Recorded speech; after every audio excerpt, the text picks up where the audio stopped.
मंगलाचरण चिंता संतान हंतारो यत्पादाम्बुजरेणवः प्रियान्नन्तान् निजाचार्यान् प्रणमामि मुहुर्मुहुः यदनुग्रहतो जन्तु सर्वदुःखातिगो भवेत् तमहं सर्वदा वन्दे श्रीमद्वल्लभनन्दनम् अज्ञानतिमिरान्धस्य ज्ञानाञ्जनशलाकया चक्षुरुन्मीलितं येन तस्मै श्रीगुरवे नमः नमामि हृदये शेषे लीलाक्षीराब्धिशायिनम् लक्ष्मीसहस्रलीलाभिः सेव्यमानं कलानिधिम् चतुर्भुश्च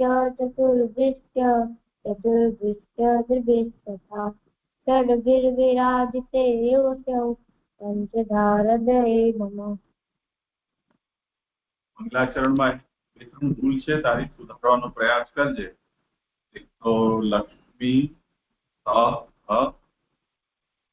પછી ત્રણ સહસ્ર શબ્દ છે, ત્રણ અને ષડની ષડ દ અડધો છે, ષડભિરની ષડભિર શું હા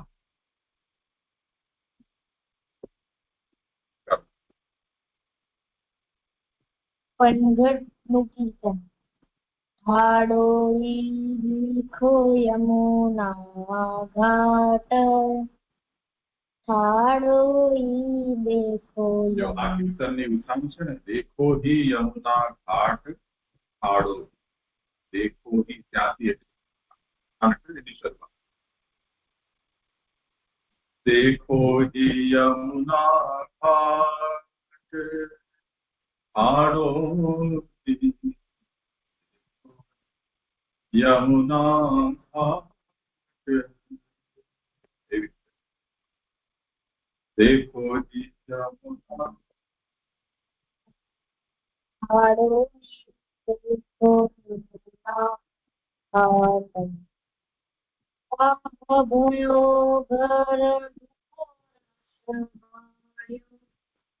और बुधन के ठाट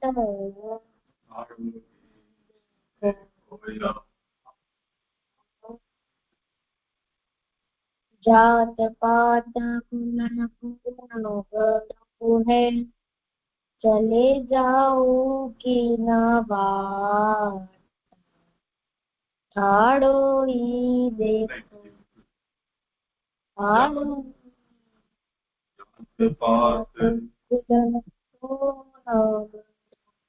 कुलन कोन हटो जाओ ये न जाओ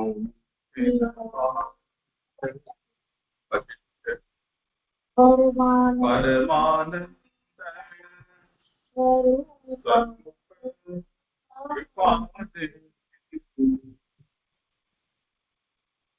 परमानंद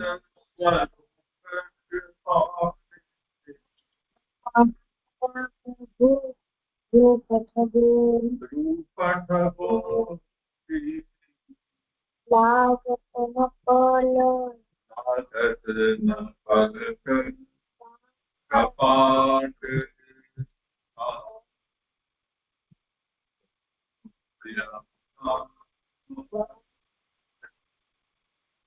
देखो ही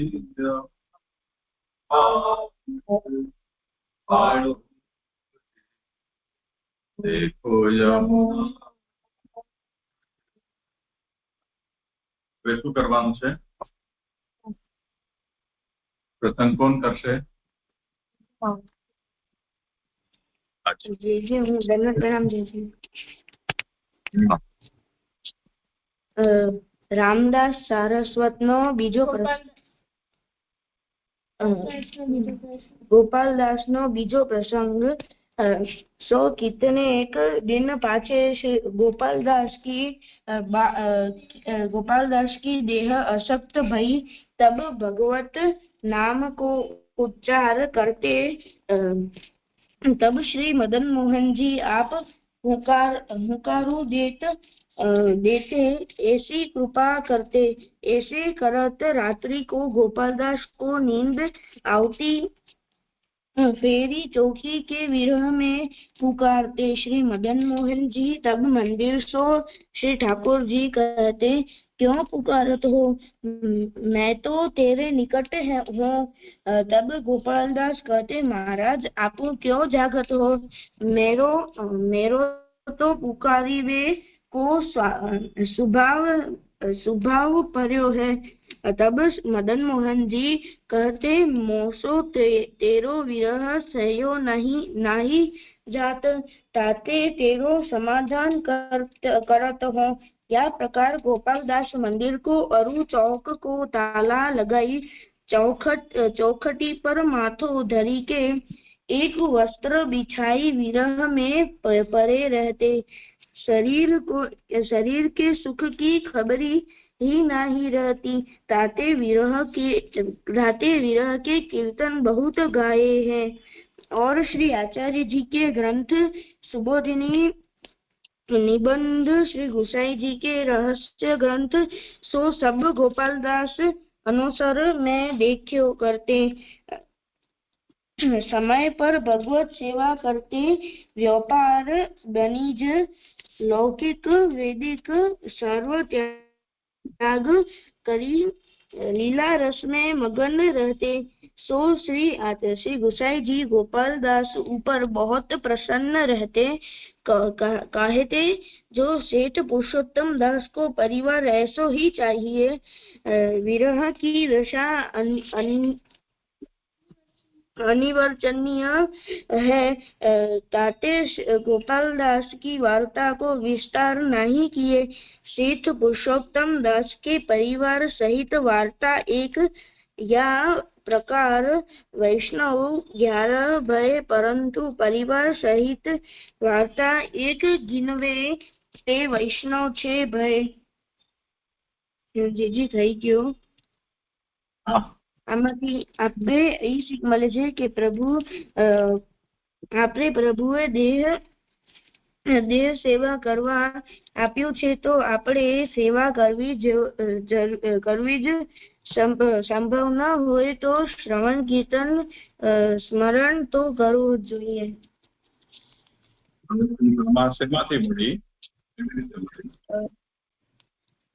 શ્રી ગોપાલદાસ એમાં એમ થયું કે ગોપાલદાસ સેવા કરતા પણ એમનો દેહ અશક્ત થયો હતો, એવી રીતે શ્રવણ કીર્તન કરતા તે।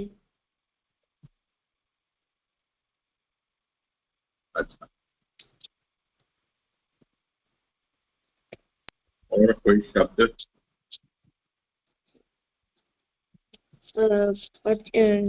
શબ્દ છે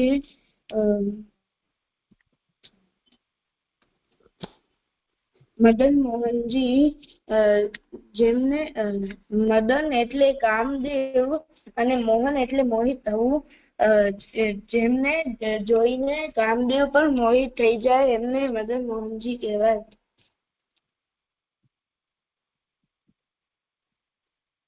પછી એક શબ્દ છે મંદિર। મંદિર બે ટાઈપના પ્રકારના હોય, દેવાલય મંદિર અને ગ્રહ મંદિર। દેવાલય મંદિરમાં શાસ્ત્રમાં મૂળ અર્થ દેવાલય દેવોનો રહેવાનું સ્થાન છે। ગ્રહ મંદિરમાં શાસ્ત્રમાં મૂળ અર્થ મંદિરનું ઘર છે। દેવાલયમાં આપણે રહી ન શકાય, ગ્રહ મંદિરમાં આપણે આપણા ઘરમાં રહી શકાય। દેવાલયમાં દેવની માલિકી હોય, ઘરમાં એટલે ગ્રહ મંદિરમાં ઘરના માલિક આપણે હોઈએ અથવા ઘર આપણી માલિકી હોય છે અને આપણે આપણા ભગવાનનું મંદિર એમાં બનાવીએ। દેવાલયમાં પ્રભુને બધું જ દાન કરેલું હોય છે ને ગ્રહ મંદિરમાં બધું જ સમર્પિત હોય છે પ્રભુની સેવા માટે। પછી જે શ્રી ઠાકોરજી દેવાલયની સેવા માન્ય છે.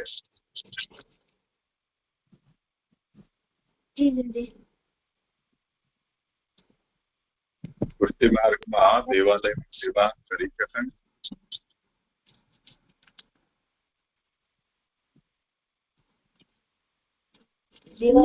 ન કરી શકાય. ગ્રહ મંદિરમાં આપણે સેવા કરી શકાય. પુષ્ટિ માર્ગમાં ગ્રહ મંદિર સેવા છે. શા માટે? એનું કારણ મંદિરમાં પૂજારી જ કરી શકે. જેમ એમાં બધું દાન કરેલું હોય ગ્રહ મંદિરમાં, દેવાલયમાં.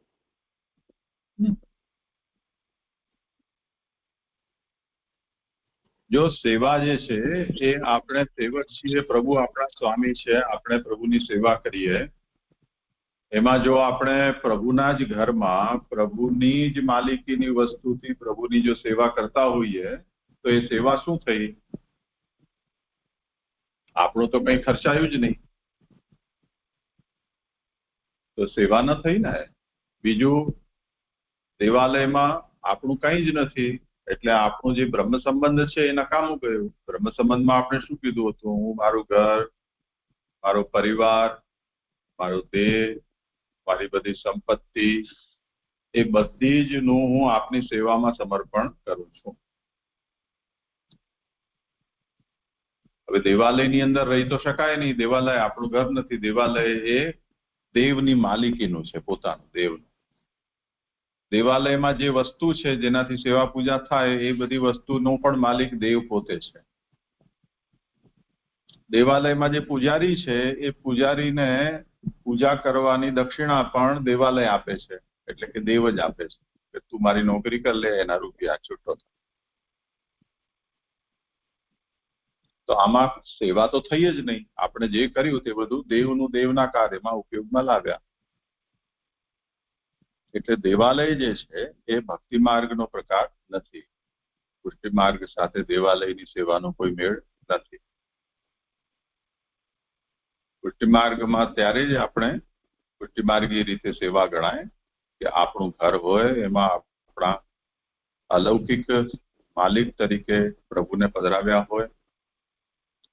આપણે જે વસ્તુનું પ્રભુને બ્રહ્મ સંબંધમાં નિવેદન કર્યું હોય એ બધી વસ્તુઓ, એ પરિવારજન, એ બધાને આપણે પ્રભુની સેવામાં લગાવીએ અને આપણે જાતે સેવા કરીએ, ત્યારે આપણું સમર્પણ થયું ગણાય.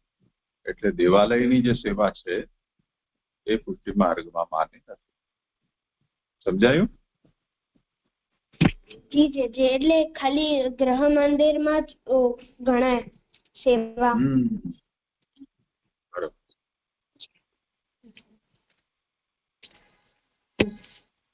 એનામાંથી બીજો શબ્દ છે શ્રી ઠાકોરજી. ઠાકોરજી એટલે ઠાકોર એટલે માલિક. આપણે ઠાકોરજીના દાસ છીએ અને આપણે આપણાથી જે મોટા હોય એમને સન્માનથી બોલાવવો જોઈએ. પછી જે શ્રી આચાર્યજી. આચાર્યજી એટલે જે શાસ્ત્રને વાંચે, પોતાના જીવનમાં લે અને પોતાના શિષ્યોને સમજાવે, એમને આચાર્યજી કહેવાય. પછી જે ગ્રંથ. ગ્રંથ શબ્દ ગ્રંથિમાંથી બન્યો છે. ગ્રંથિ એટલે ગાંઠ બાંધવી, જોડીને રાખવું, ગાંઠ બાંધીને જોડીને રાખવું. અને પછી છે શ્રી ગોસાઈજી.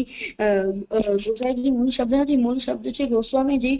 મુગલોના રાજમાં એમનાથી ગોસ્વામીજી ન બોલાતું તો એમ ગોસાઈજી કહેતા. અને ગો એટલે ઇન્દ્રિય અને સ્વામી એટલે ઇન્દ્રિયોના સ્વામી. ઇન્દ્રિયોને કંટ્રોલ કરે એમને ગોસ્વામી કહેવાય. અને ગો એટલે ગાય અને સ્વામી એટલે ગાયોના સ્વામી. પછી ગો એટલે વેદ અને સ્વામી એટલે વેદોના સ્વામી અને ગોસ્વામીજી કહેવાય છે. પછી છે લીલા. લીલા એટલે ક્રીડા. એવી ક્રીડા જે પ્રયોજન રહિત હોય, હર્ષથી ભરાયેલી હોય અને અનાયાસ વાળી હોય એવી ભગવાનની લીલાને ક્રીડા કહેવાય. પછી જે પુરુષોત્તમ દાસ. જે પુરુષોમાં જે ઉત્તમ હોય એવા ઠાકોરજીના દાસને પુરુષોત્તમ દાસ કહેવાય છે. પછી જે વૈષ્ણવ. જે વિષ્ણુ કે એમના અવતારોના અનન્ય ભક્ત હોય એમને વૈષ્ણવ કહેવાય. પછી જે વિરહ. વિરહ એટલે બી છોડવાનો દુઃખ. વિપ્ર એને વિપ્ર કહેવાય. અને અનુસર બીજો શબ્દ છે અવસર ન હોવું, પ્રભુની સન્મુખ સેવા કરવાનું અવસર ન હોવું એને અનુસર કહેવાય છે.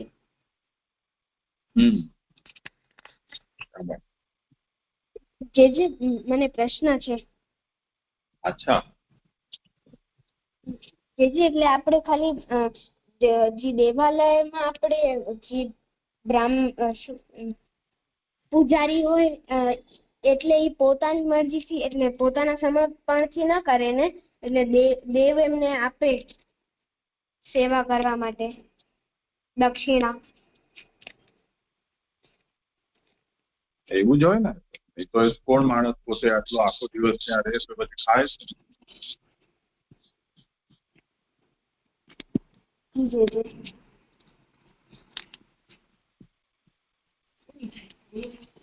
જે શું થાય? શું થાય? ખાય નહીં, ખાય, જમે. પેટ તેનાથી ભરે પોતાનું. જો દેવની સેવામાં આખો દિવસ પૂજારી રહેતો હોય, એને જો દેવાલય છે એ પગાર ના આપે, કે જમવાની વ્યવસ્થા ન કરી આપે, તો ભૂખ્યો મરી જાય ને. એટલે પૂજારીને એ જે પૂજાનું કર્મ કરે એની દક્ષિણા દેવાલય આપે, નક્કી કરી આપે કે ભાઈ આ પૂજાની વસ્તુમાંથી આને ભોગ છે એ જમવા માટે આટલી દક્ષિણા રોકડા રૂપિયા છે, તારા બીજા ખર્ચા માટે આટલા કપડા, કે આ તારું ઘર, એ બધી વ્યવસ્થા તો દેવાલય પોતે કરે ને. એ તો નોકરી થઈ, સેવા થોડી થઈ, ભક્તિ ના થઈ.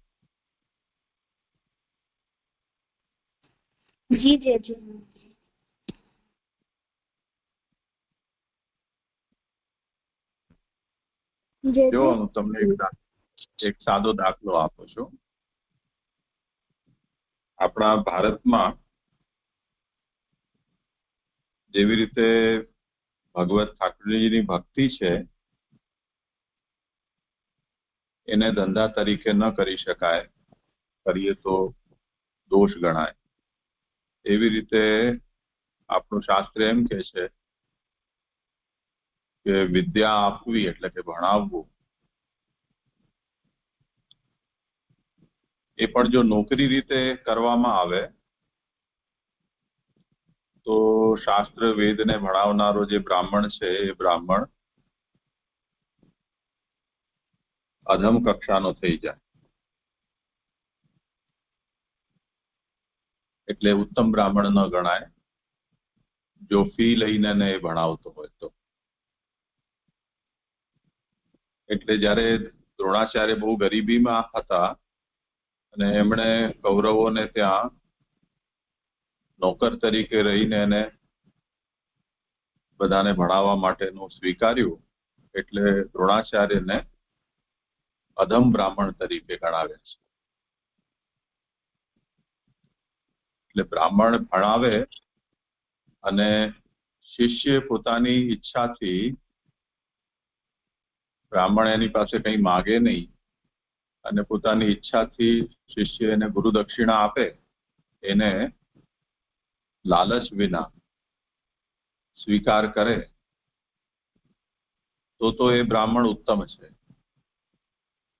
પણ ફીસ રૂપિયા નક્કી કરી અને તે પછી એ પ્રમાણ કોઈને પણ ભણાવે વેદશાસ્ત્ર વગેરે તો એ ઉત્તમ બ્રાહ્મણ નથી ગણાતો, અધમ બ્રાહ્મણ ગણાય છે.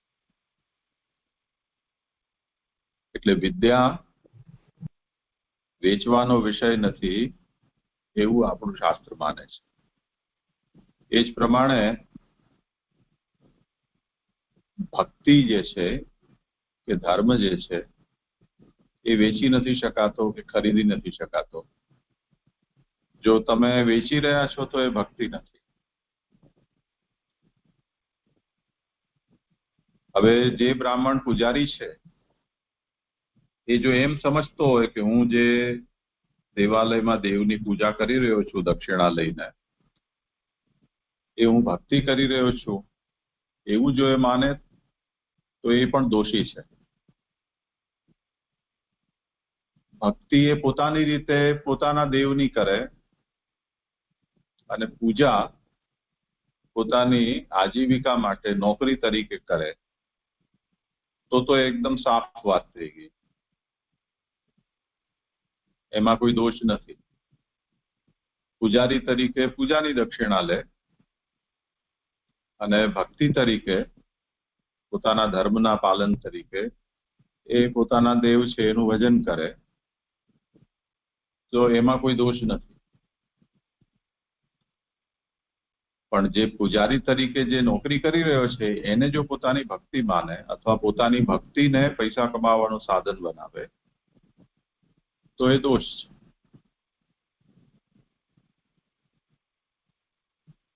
જેમ કોઈને આપણે મહેમાન તરીકે બોલાવીએ અને એમને આપણે ઘરે જમાડીએ, જલ પીવડાવીએ, એમને આરામ કરાવીએ, રૂમ વ્યવસ્થા કરી આપીએ અને પછી જાય તે વખતે આપણે એમ કહીએ કે ભાઈ આ જમવાના 500 રૂપિયા થયા, આ રૂમમાં તમે રોકાણા એના 1000 રૂપિયા થયા, અમે તમને લેવા મૂકવા આવ્યા એના બીજા 500 રૂપિયા થયા, તો 2000 રૂપિયા લાવો. તો શું આવનારો માણસ છે એ એમ સમજે ને કે તમે મને મહેમાન સમજો છો કે હોટલ ખોલી રાખી છે ને હું તમારો ગ્રાહક છું, એમ માનો છો. મને એવી ખબર હોત તો હું હોટલમાં જ ન ઉતર્યો હોત, તમારે ત્યાં શું કામ આવે? તો મને મારી જેવી મારી શક્તિ હતી ને મારી જેવી ઈચ્છા હોય તેવી હોટલમાં ઉતરો, તમારે ત્યાં હું શું કામ આવે? તો એક તો આપણે કોઈકને મહેમાન તરીકે કહેવું અને પછી એની પાસે હોટલની જેમ વ્યવહાર કરવો, તો આ તો ગડબડ છે ને. હવે મહેમાન જે આવ્યા હોય એ જતી વખતે ખુશીથી જે ઘરમાં રોકાણા હોય એના બાળકોને હાથમાં કંઈક પણ રૂપિયા આપીને જાય કે મીઠાઈ આપીને જાય, અને એ જો સ્વીકારે એ બચ્ચાઓ તો એમાં કંઈ ખોટું નથી. પણ મેં કહ્યું એવી જાતનો વ્યવહાર અગર કોઈ કરે મહેમાન સાથે તો મહેમાનને પણ સમજ ન પડે કે આ શું થઈ ગયું. એવી રીતે તમે જ્યારે દેવાલયમાં પૂજારી તરીકે પૂજા કરી રહ્યા છો તો એ તમારી આજીવિકા છે અને એમાં કંઈ ખોટું નથી. પણ એ જે આજીવિકા કરી રહ્યા છો એને જો તમે ભક્તિ તરીકે માનતા હો તો બહુ મોટો અનર્થ થશે. સમજાઈ ગયું? જી છે.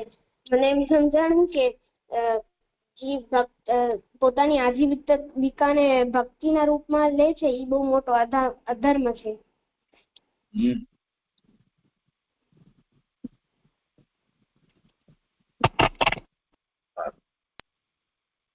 હવે શું કરશું? હજી એક શબ્દ છે. અચ્છા. દેહ બે પ્રકારનું હોય છે, સ્થૂળ શરીર અને સૂક્ષ્મ શરીર. સ્થૂળ શરીરનો મતલબ થાય આપણો શરીર અને સૂક્ષ્મ શરીર એટલે આપણા ઇન્દ્રિય કા પછી મન. સૂક્ષ્મ શરીરમાં 5 કર્મેન્દ્રિય હોય છે, એમાંથી છે જ્ઞાનેન્દ્રિય, અંતઃકરણ અને પ્રાણ.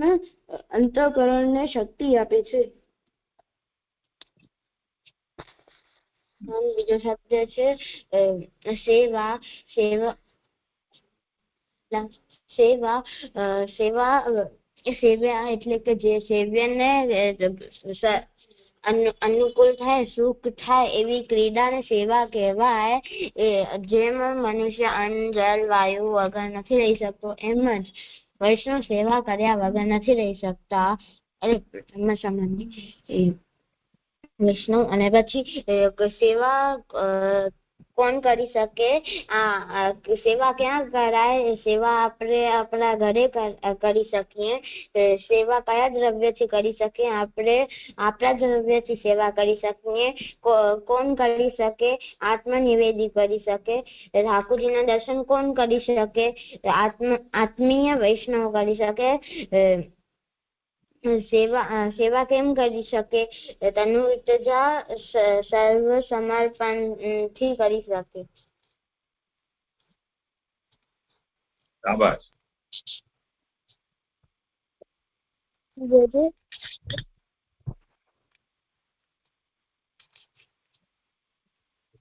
હવે શું કરીશું?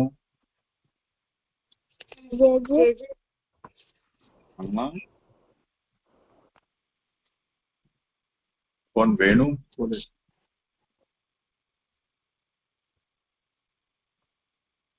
જે હું કૃષ્ણાશ્રય સ્તોત્રમ કરું. કૃષ્ણાશ્રય. હા, પહેલા તું મેં સિદ્ધાંત રહસ્ય તારું સાંભળ્યું હતું તે પુસ્તક રાખી છે ખુલ્લી? જી. હા, હવે તો પુસ્તકમાં જોઈને ને પછી કર. ધીરે ધીરે કરજે. કૃષ્ણાશ્રય સર્વમાર્ગેષુ નાસ્તેષુ કલૌ ચ ખલધર્મિણી પાષંડ પ્રચુરે લોકે કૃષ્ણ એવ ગતિર્મમ મલિચ્છાક્રાંતેષુ દેશેષુ પાપૈકર્નિલયેષુ ચ સત્પીડા વ્યગ્રલોકેષુ કૃષ્ણ એવ ગતિર્મમ ગંગાદિતીર્થવર્યેષુ દુષ્ટૈરેવાવૃતેષ્વિહ તિરોહિતાર્થદૈવેષુ કૃષ્ણ એવ આંગળી રાખીને બોલ. તિરોહિતાર્ધિ દૈવેષુ કૃષ્ણ એવ ગતિર્મમ અહંકાર વિમૂઢેષુ સત્સુ પાપાનુવર્તિષુ લાભ પૂજાર્થયત્નેષુ કૃષ્ણ એવ ગતિર્મમ અપરિજ્ઞાનનષ્ટેષુ મંત્રેષ્વવ્યતયોગિષુ તિરોહિતાર્થદેવેષુ કૃષ્ણ એવ ગતિર્મમ નાનાવાદવિનષ્ટેષુ સર્વકર્મવ્રતાદિષુ પાષંડેકપ્રયત્નેષુ કૃષ્ણ એવ ગતિર્મમ અજામિલાદિદોષાણાં નાશકો નો ભવે સ્થિતઃ જ્ઞાપિતા કિલમાહાત્મ્ય કૃષ્ણ એવ ગતિર્મમ પ્રાકૃતાઃ સકલા દેવા ગણિતાનંદકં બૃહત પૂર્ણાનંદો હરિस्तस्मात् કૃષ્ણ એવ ગતિર્મમ વિવેકધૈર્ય ભક્ત્યાદિ રહિતસ્ય વિશેષતઃ પાપાસક્તસ્ય દીનસ્ય કૃષ્ણ એવ ગતિર્મમ સર્વસામર્થ્ય સહિત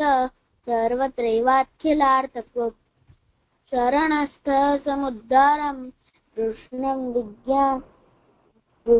વિજ્ઞાપયામ્યહં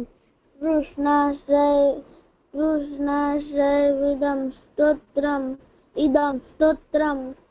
યઃ પઠેત કૃષ્ણસન્નિધौ તસ્યાશ્રયો ભવેત કૃષ્ણ इति श्रीवल्लभो ब्रवीतः इति श्रीवल्लभाचार्य विरचित श्रीकृष्णाश्रय स्त्रोत्रम संपूर्णम.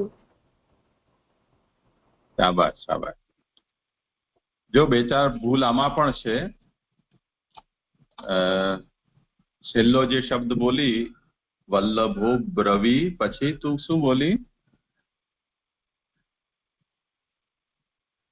બ્રવીતઃ. લખ્યું શું છે? બ્રવીત. તા નથી, બ્રવીત.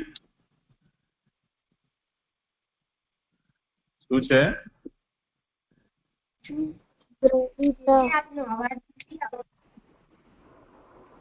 જો ત છે એના નીચે એક આડી લીટી ખેંચેલી છે જેમ હવે તસ્યાશ્રયો ત્યાંથી બોલતો જો. તસ્યાશ્રયો ભવે કૃષ્ણ ઇતિ શ્રીવલ્લભ. બસ બસ બસ. હવે કૃષ્ણ એમાં ત ના નીચે એક લાઈન ખેંચેલી છે ને, જી તો એ ત અડધો છે, એટલે ભવે ત ન બોલાય, ભવે એમ આપણે બોલીએ છીએ. એવી રીતે ઇતિ શ્રી વલ્લભો બ્રવીતઃ નહીં કે બ્રવીતા નહીં, બ્રવીત એમ જીભને ચિટકાવી દેવાની દાંત ઉપર. બ્રવીત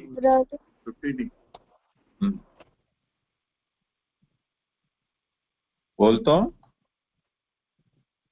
તસ્યાશ્રયો ભવેત કૃષ્ણ ઇતિ શ્રીવલ્લભો બ્રવીત. શાબાશ, બહુ જોરદાર બોલ્યો. તો એવી રીતે જ્યાં પણ જે અક્ષરના નીચે આવી લાઈન ખીચેલી હોય ત્યાં એકદમ જીભને ચિટકાવી દેવાની, આગળ નહીં બોલવાનું. જે માના ઉપરની લાઈનમાં તું બોલી ને, કૃષ્ણાશ્રયમ ઇદમ સ્તોત્રમ, પછી યપ પઠેત કૃષ્ણ સન્નિધૌ, તો કૃષ્ણાશ્રયમ એમાં મ ના નીચે આડી લાઈન છે, પઠેતમાં ત ના નીચે આડી લાઈન છે. એનો મતલબ શું થયો? કૃષ્ણાશ્રયમ. હા, કૃષ્ણાશ્રયમ એમ નહીં, યમ. પછી પઠેત નહીં, પઠેત. એવી રીતે બ્રવીત, બ્રવીત નહીં. સમજાઈ ગયું? જી જી. હા, શાબાશ. હવે કયું પંચપદ્યાની ચાલે છે? કેટલા શ્લોક થયા? 4 થઈ ગયા. અરે વાહ. ચલો, કોણ બોલશે? પંચપદ્યાની.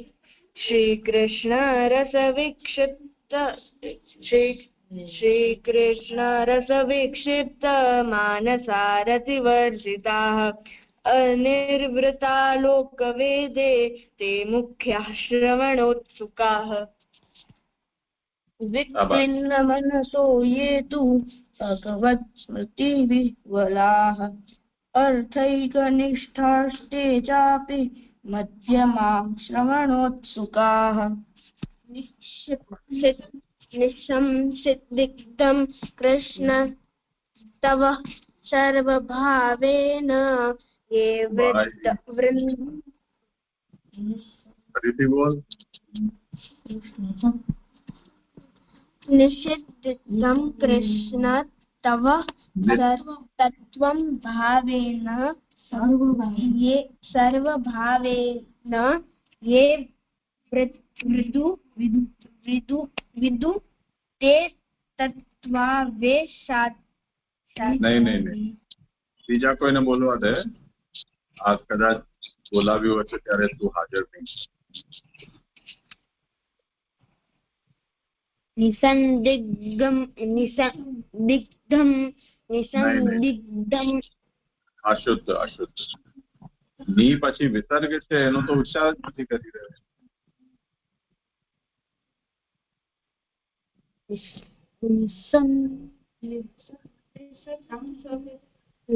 જો મેં 2-4 દિવસ પહેલા તમને શીખવાડ્યું હતું કે વિસર્ગના પછી જો સ આવે તો વિસર્ગનો ઉચ્ચાર કેવો થાય? સ જેવો થાય, એટલે અડધો સ. તો નિસ અહીંયા બોલવાનું છે નિસંદિગ્ધમ. ની પછી વિસર્ગ, એને બોલવાનું છે નિસ, પછી જેમ લખેલું છે તે જ પ્રમાણે સંદિગ્ધમ. તો નિસંદિગ્ધમ કૃષ્ણ તત્વમ. ત પછીનો બીજો ત છે ને એ જુઓ, તના ઉપર એક ચોટલી બહાર નીકળેલી છે. એનો મતલબ શું છે કે 2 ત છે એમાં. તો કૃષ્ણ તત્ ને ત્વમ. કૃષ્ણ તત્ ત્વમ. તો નિસંદિગ્ધમ કૃષ્ણ તત્વમ સર્વભાવેન યે વિદુઃ. બોલો પ્રથમેશ. જી બોલ. નિસ્સંદિગ્ધમ કૃષ્ણ તત્વમ સર્વભાવેન યે વિદુ તે તત્વાવેશ. એમ નહીં, શ્લોકનો ઉચ્ચાર જો આ જે શ્લોક છે ને એનો છંદ એનું જે કન્સ્ટ્રક્શન છે એને અનુષ્ટુપ કહેવાય છે. અનુષ્ટુપ શ્લોકનો એ નિયમ છે છંદનો કે એના એક શ્લોકમાં 32 અક્ષર હોય. 32 અક્ષરના 4 હિસ્સા હોય, એટલે 8 અક્ષરનો એક ટુકડો સમજવાનો. તો નિસ્સંદિગ્ધમ કૃષ્ણ તત્વમ આ 8 અક્ષર થયા, એટલે ત્યાં આપણે એને યતિ કહેવાય, અહીંયા અટકવા. નિસ્સંદિગ્ધમ કૃષ્ણ તત્વમ સર્વભાવેન યે વિદુઃ આ બીજો ટુકડો. પછી ત્રીજો ટુકડો તે ત્વાવેશાત્તુ વિકલા આ ત્રીજો. નિરોધાદ્વા ન ચાન્યથા આ ચોથો ટુકડો. બોલ. નિસ્સંદિગ્ધમ કૃષ્ણ તત્વમ સર્વભાવેન યે વિદુ તે તત્વાવેશાત્તુ વિકલા નિરોધાદ્વા ન ચાન્યથા. શાબાશ. આ ક્રિશ્ચિયન સ્કૂલમાં ભણવાનું આ પરિણામ છે. પ્રથમેશ, તારા દાદાને કે જલ્દી કલ્યાણ કરે તારું.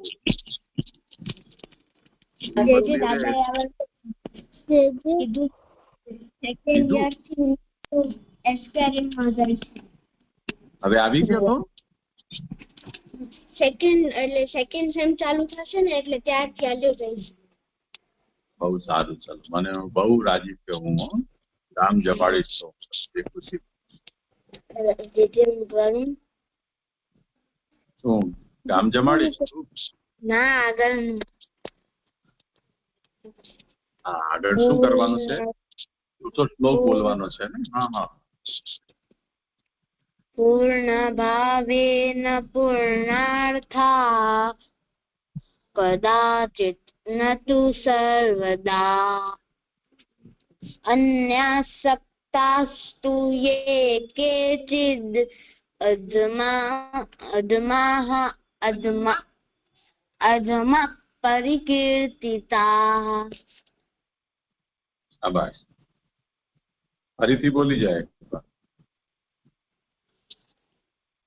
પૂર્ણ ભાવેન પૂર્ણાર્થા કદાચિત ન તુ સર્વદા અન્યાસક્તાસ્તુ યે કેચિદ અધમા પરિકીર્તિતા. શાબાશ. જો જેટલું આપણે ધીરે બોલીએ ને એટલો ઉચ્ચાર શુદ્ધ થાય. પૂર્ણ ભાવેન પૂર્ણાર્થાઃ. હવે જો આપણે પેલા એ સમજ્યા હતા કે વિસર્ગ પછી જો સ આવે તો વિસર્ગનો ઉચ્ચાર સ જેવો થાય, પણ જો ક અને પ આવે તો અપ એવો ઉચ્ચાર થાય. પણ જો આપણે વિસર્ગ હોય એના પછી થોડો આરામ લેતા હોઈએ 1-2 સેકન્ડનો, તો પછી વિસર્ગનો ઉચ્ચાર વિસર્ગ પ્રમાણે જ કરવો, એટલે પૂર્ણાર્થાઃ એવી રીતે. અને જો સળંગ બોલતા હોઈએ તો પૂર્ણાર્થા પછી સીધો કદાચિત. તો પૂર્ણ ભાવેન પૂર્ણાર્થા કદાચિત ન તુ સર્વદા. તો આક કદા આ રીતે એનો ઉચ્ચાર છે. પછી જુઓ, આ શ્લોકમાં આપણને બંને ઉદાહરણ મળી જઈ રહ્યા છે. વિસર્ગ પછી ક નો આવ્યો, હવે પ. અન્યાસક્તાસ્તુ યે કેચિદ अधमा परिकीर्तिताः माप तो હ બોલતા પહેલા હોઠ બંધ કરી દઈએ એટલે અપ એવું થઈ જાય. અધમા પરિકીર્તિતાઃ. ઠીક છે, ચલો હવે નવો શ્લોક છે ને. અનન્ય મનસો મર્ત્યા. ઉપરનો રેફ છે હંમેશા પહેલે બોલાય, પછી જે ઓર્ડરમાં લખાયેલું હોય એ ઓર્ડરમાં બોલવાનું. મર્ત્યા તયા ત્યાં મર્ત્યા. અનન્ય મનસો મર્ત્યા. પછી ઉત. આ જે ત છે એમાં અડધો ત છે અને બીજો આખો. ઉત્તમાહ ઉત્તમાહ. તો બે ત દોઢ ત આપણે બોલવાનો છે અહીંયા, એટલે સ્પષ્ટ આપણને સંભળાવવું જોઈએ. ઉત એમાં અડધો ત બોલાઈ ગયો, પછી રહ્યું તમાહા. તો ઉત્તમાહા. શ્રવણાદિષુ. અહીંયા પેલો શ જે છે એ મીંડાવાળો છે ચકોરાનો, અને છેલ્લો જે છે એ ષટકોણ કે ઉદ્ધર. તો એ ભેદ એનો ઉચ્ચારમાં સ્પષ્ટ થવો જોઈએ. શ્રવણાદિષુ. શુભ એટલે જીભને જેટલી વાળીને એને બોલી શકાય એટલું બોલવાનું. અનન્ય મનસો મર્ત્યા ઉત્તમા શ્રવણાદિષુ. અહીંયા વિસર્ગ પછી શ છે, એટલે જે શ હોય એ જાતનો જ બીજો શ અડધો વિસર્ગનો બોલવાનો. તો ઉત્તમા શ્રવણાદિષુ દેશકાલ દ્રવ્યકર્તૃ મંત્ર કર્મ પ્રકારતઃ પ્રકારતઃ. કાલદ્રવ્ય આ બે વસ્તુને ધ્યાનમાં રાખજો. તો દેશકાલ દ્રવ્યકર્તૃ મંત્ર કર્મ પ્રકારતઃ. હવે આખું બોલી જાઉં છું.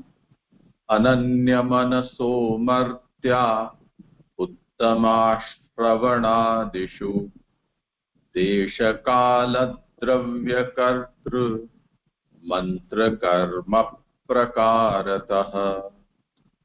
ચાલો બોલો.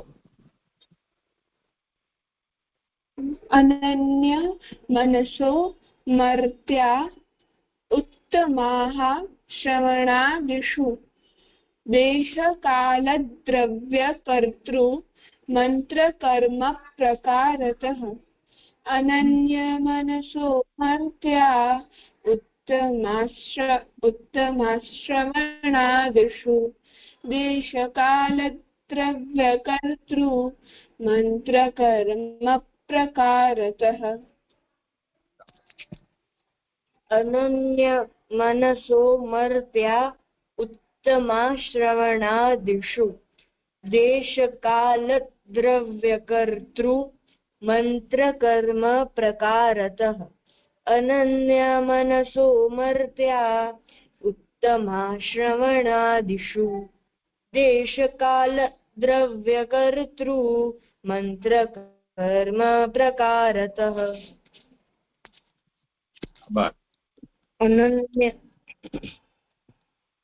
અનન્ય મનસો મર્ત્યા ઉત્તમા શ્રવણાદિષુ દેશકાલ દ્રવ્યકર્તૃ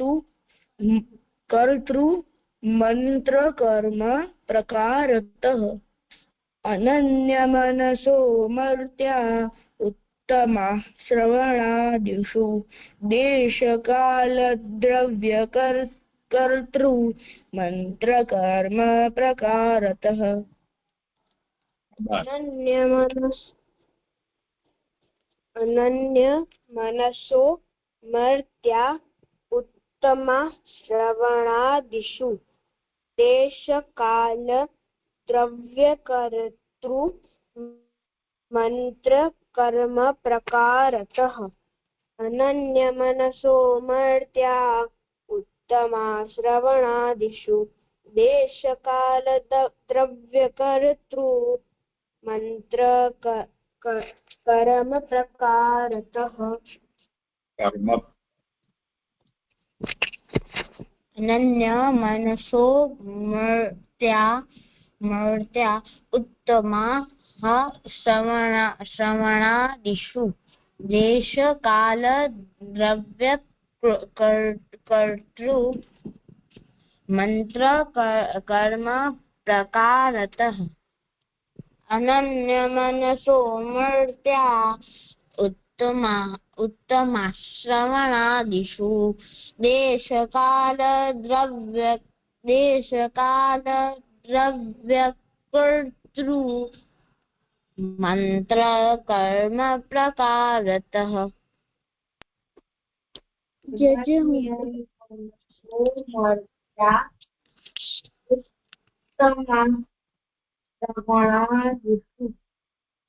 देश काल द्रव्य कर्तृ मंत्र कर्म प्रकारतः अनन्य मनसो मर्त्या उत्तमा श्रवणादिषु देश काल द्रव्य कर्तृ मंत्र कर्म प्रकारतः अनन्य मनसो मर्त्या उत्तमाः श्रवणादिषु देश काल द्रव्य कर्तृ मंत्र कर्म प्रकारतः હું બોલું? કોણ બોલશે? હું વેણુ. હા બોલો. જેમને પણ બોલવાનું હોય હાથ ઊંચો રાખજો તો જ ને હાથ નીચો નહીં કરવાનો જે લોકો રેગ્યુલર પાર્ટિસિપેટ કરે છે. અનન્ય મનસો મર્ત્યા ઉત્તમા શ્રવણાદિષુ દેશકાલ દ્રવ્ય કર્તુ મંત્ર કર્મ પ્રકારતઃ અનન્યમનસો મર્ત્યા उत्तमा श्रवणादिषु देशकाल द्रव्य कर्तु मंत्र कर्म प्रकारतः શાબાશ.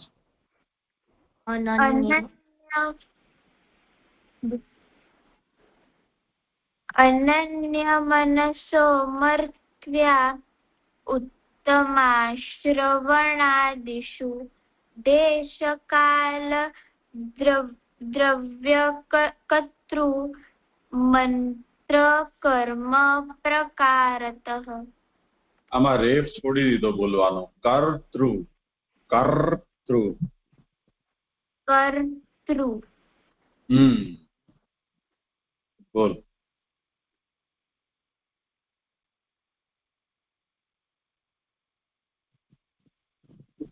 अनन्य मनसो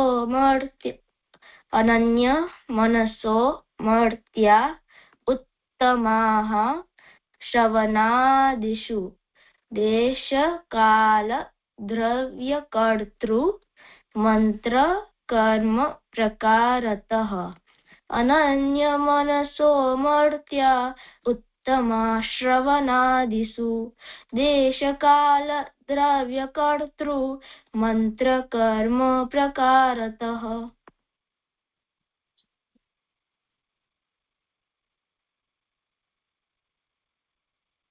થઈ ગયું? ઠીક છે, ચલો આજે અહીંયા વિરામ.